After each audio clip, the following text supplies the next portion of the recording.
Alrighty, we're back. Almost ran out of space on the memory card there. Only lets me film up to 30 minutes and then it cuts off. So it should be a no-brainer when we get to the headlight housing on our AMT part here. The only thing I'm going to have to do, because I did notice this, and ever since I did my 3-part Freightliner video on YouTube, where I got into every detail imaginable as terms of the cab is concerned anyways, is I now look at this 3/4 angle view of all, whether it's a model or the real thing, because I guess Freightliner, and you can see my videos, I talk about this in detail. Freightliner has 3 positions for their headlight housing. Let's say this is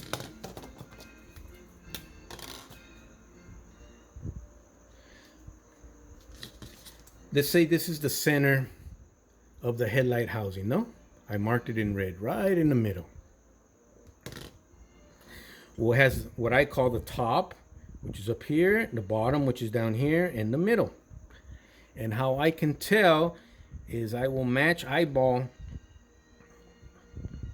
The middle of the headlight housing will match either the top of the wheel well or the top of the headlight housing will match the top of the wheel well, meaning the headlight housing will be lower.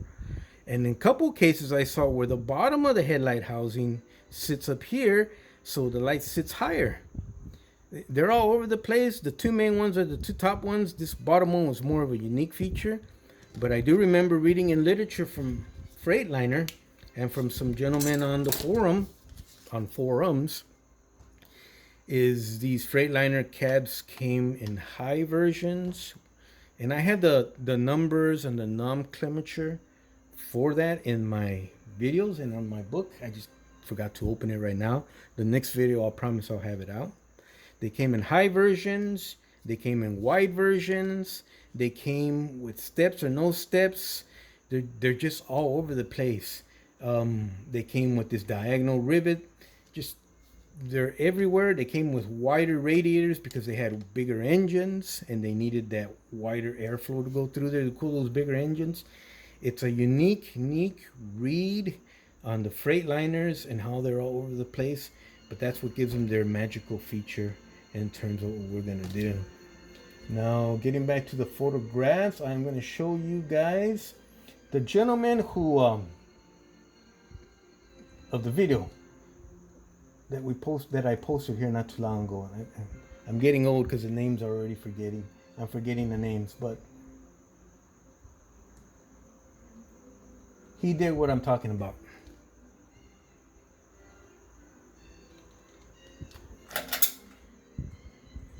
Make this place dark.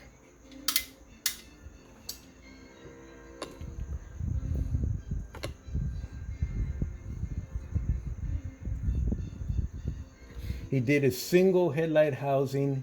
He cleaned it up. He added his rivet details. No big deal. Looks like he may have cut his fender opening towards the corner, like what I was talking about. And his headlight. There you go. What I was trying to say earlier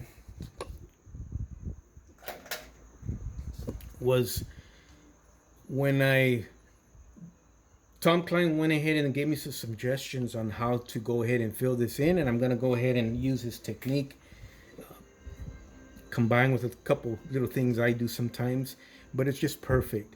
So we're going to totally enclose this space here. We're going to cut out all this and close it. It's going to be just one piece with no headlight, anything on it, just sheet metal all the way down. And what I'm noticing is the headlight of the dump truck prototype that we're copying sits lower than the headlight opening that's here on the AMT kit, and probably even this gentleman's here, but I'm not sure. On the he modeled the one he was modeling. We're modeling the one down in Texas, and that has the headlight sitting down to that top position where this top dot matches this red of the top of the wheel well. We're gonna enclose that step box. I think the dump truck down in Texas has straps, or at least back here. So it's a lot of talking. We're doing a lot of pointing. We're looking at photographs. I'm just showing you the thought process. You're gonna come up with your own thought process. You're talking about modeling something that you saw on your workbench, just relying on photographs or a photograph, maybe some video if you're lucky. You got to call the shots here on your workbench in order to inspire you to get rid of that apprehension and attack the project, kind of like me removing these rivets and the wipers. Now I can't sleep. Now I have to attack this project. That is daunting in itself, or can be. How are you gonna plan it? How do you start? Do you draw it out? Do you use markers, pins, scribe? All sorts of different ways, methods. Do you build it out of clay first, like the real automakers used to do?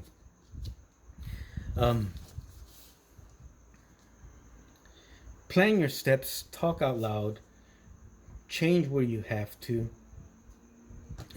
record if you want to share. I'm just sharing what's going on in my brain. What I'm saying, what I'm recording tonight may not be 100% accurate and may get critiqued to death. That's no big deal. That's how I learned too.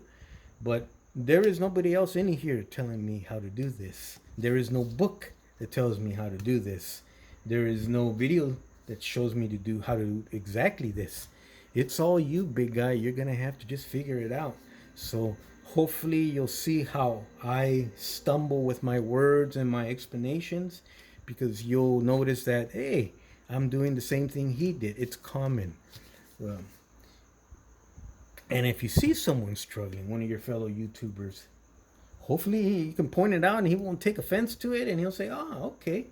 And that makes the whole hobby grow in turn. Let me see what else I can think of. I have some photo etch. I gotta dig it up for the Freightliner kits. So I think it comes with this part here and some other stuff. I'll dig it up, and next video we do of these, I'll have that out also, so you guys could check it out. I actually have photo etch for the Freightliner kits from AMT, kind of like we did for the Ford C900, how I had that photo etch sheet. Same thing here, and I'll be more than happy. I'd love to share that with you guys on my next video. I just didn't plan it well this time around, but the next one will be a quickie video. We'll just talk about that photo etch and see how we can use portions of it, or all of it, or maybe not at all. So pretty much I think we have it covered. For the dump bed part,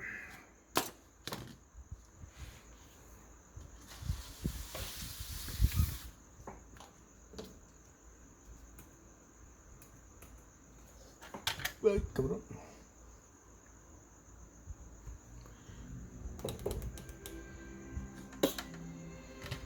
It's all mock-up, but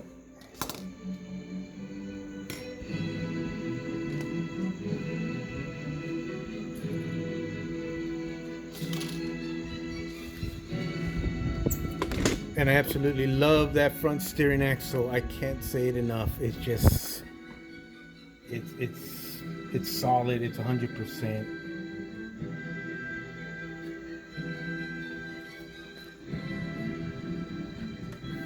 For the dump bed lifting hydraulic ram, or whatever you want to call it, we're gonna go ahead and use these magnetic kind of like pointer things, where you'd find a old-fashioned radio, portable radio or something, or walkie-talkies back in the day. So we're gonna use this top portion, we're gonna use this middle portion, and the center main wide portion at the bottom will be the AMT part itself. So it goes up pretty cool. I find out how it works. They use a series of these little sleeves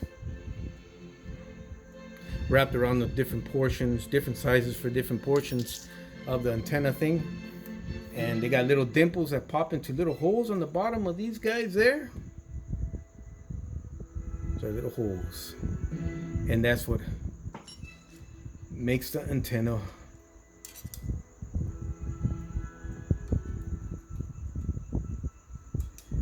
hold its position.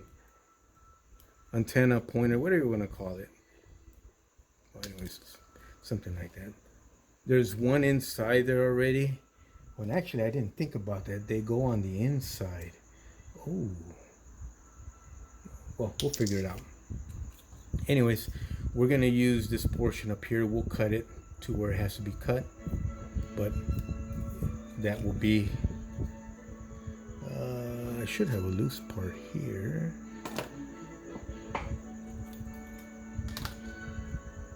That will be that part.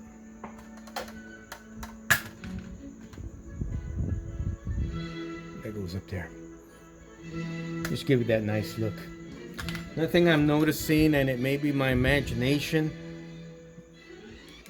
but then again, I have the frame kind of sitting up. It's not actually touching, the wheels aren't actually touching the surface of the cutting mat here. Kind of lift it up a little bit, and as you saw when I took the dump bit on, when I mock it up, I kind of have to suspend the dump bit a little higher than usual. So what I was noticing in the videos I did the other day is, compared to the real one, the prototype running down in Texas, is mine looked like it was sitting way too high, where the one in Texas seemed like it was more compressed. I got a feeling it's because of the height. It's sitting up on tires and stuff, and also because the bed is sitting up on those pieces of styrene strips or brass that you saw me put this on. That may be the reason. I'm gonna play with that. We ain't gonna work on the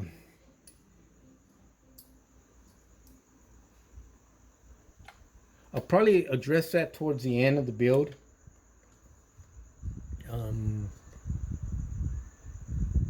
There you go. Another thing I noticed is the axle is correct. It's more narrower than the AMT one. Remember, the AMT axles stick out way too far. You gotta kind of have to cut it down to get your wheels to stick in under the cab, kind of like that. These stick out like that. So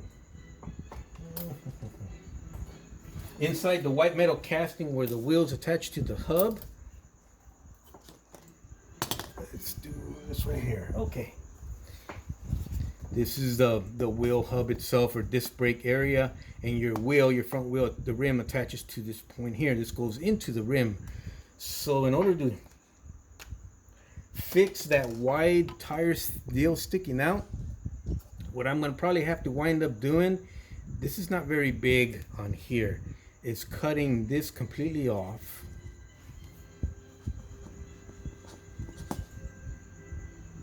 And just drill out the opening in back of the rim a little bit wider so it mounts directly onto this part, and that should bring my wheels back under the cab like they should be. Any other little problems I can think of? I'll address the height issue towards the end of the build. Remember, I use my hinge system on the cab, so my cab can be removed at any time during the build. And you guys saw on the AMT Ford C900 kit, I removed it like crazy a whole bunch of times just to get in there and make adjustments and stuff. Same thing with my dump bit. I'm not going to use AMT's connecting hinge mechanism back here. I'm going to use my hinge system also back here, so I can remove my dump bed at any time of my choosing throughout the build and do mods and adjustments and stuff. So when I say I'm going to address the height issue at the end, everything's going to be painted, ready to go, but it's no big deal because I can remove those hinges out and take my cab and my dump bed out and adjust or shim or do whatever I have to do just in case the height is too high. If the height is too high on this by just a little bit already, what I decided to do, what we're going to do in order to fix and address that is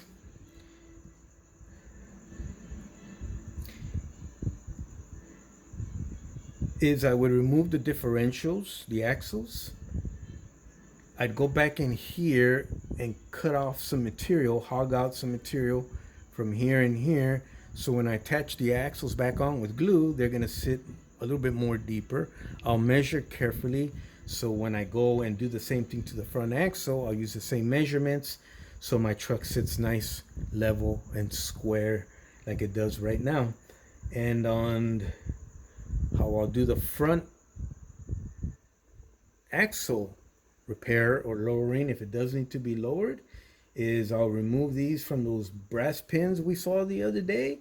I'll go in there and I'll probably hog out a little bit of white metal from the axle itself this time, and then same measurement as the rear. So when I reattach it, it'll sit a little bit lower if that's the case, if it does need to be lowered, and giving the entire truck its nice compact look like what you see in the video. I left a little bit extra space or gap between the cab and the dump bed because when I was building up the frame, I didn't know what the relationship was going to be there as far as this opening. So I said better a little bit bigger than a little bit smaller. So if it's a case where I have to bring the dump bed in closer to the cab, that's also not a big issue because I planned ahead. I can always remove pieces from the rear frame. When I built that metal frame insert, I kind of anticipated in case I had to go back in and do some adjustments. So my brass metal frame only comes to about right here. This is all bare styrene. So if I need to bring that dump bed closer to the cab, what I would do is I would cut whatever length I need off the rear styrene only axles. And now that would leave my brass frame inside intact, and that would bring my dump bed, if that's the case, closer wherever it needs to be going. So I always mention, or I've been mentioning lately anyways, that the build process is kind of really cool if you're into playing the game of chess, because you got to plan your moves and anticipate many moves down the road just in case. And I always kind of do that with major components in case I got to get back in there and do readjustments. Maybe it's overkill, maybe I overthink the process too much, but to tell you the truth, when I got to do stuff like that, it challenges. I don't want to challenge anybody on YouTube. It's just there to challenge me. I want to challenge me, and that's kind of why I do it.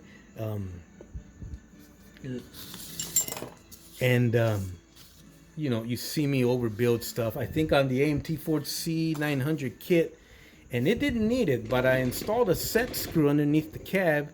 So at any time if that cab, something happens, tires melt or they shrink or whatever, and the cab height gets wonky, I just go and use my set screw and correct it to the correct height that it should be at, just in case one day down the road I have to do that. So that's kind of overkill, but it's just stuff to challenge me and myself only. This has been a long, slow, boring video. Tomorrow we'll do another one. We're going to be tearing more deeper into this. You'll see what I've done in terms of, well, we won't know till tomorrow anyways. I won't do the actual, maybe I'll shoot some shots and have them on the laptop like I've been doing recently, but I won't film the actual process because that's really going to take hours and hours, and it's going to be boring and you're not going to see. But important stuff, I'll shoot it and I'll put it on the laptop. So when I do a video down the road of what I did that day, we can always go back and refer to the laptop as far as how did I do a certain piece of it. I'm talking way too much. Like I said, I'm not expecting anyone to sit there and binge watch this. Go have your cup of coffee, watch the game, watch the news, grab your guitar, hang out with your honey, and just have me in the background if you got to have me. And if there's something that piques your interest, you could always rewind that portion and go back to it, or not at all. But as you saw the video we posted here just about an hour ago, that gentleman took it to a whole nother level. And you know, I'm good. I'm good building like this. This is the way I build. I'm sure you guys have your way. And I've been enjoying my model building. I've been enjoying my my model building for all my adult life. So I'm good. I got no complaints.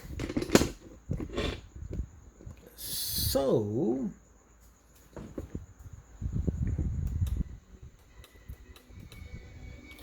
that's it for today. Thank you for joining me. Long, boring videos, I know, but as you can see, it's just a lot of fun. And in that fun, the end product pops out a good-looking model, but the enjoyment of the build is, and actually the research for me, is what kicks me in the nuts and just puts a smile on my face and makes me keep going. You guys have an awesome evening. You guys take care. We will see you here in a day or two with some more updates on how we're doing right here. You guys take care.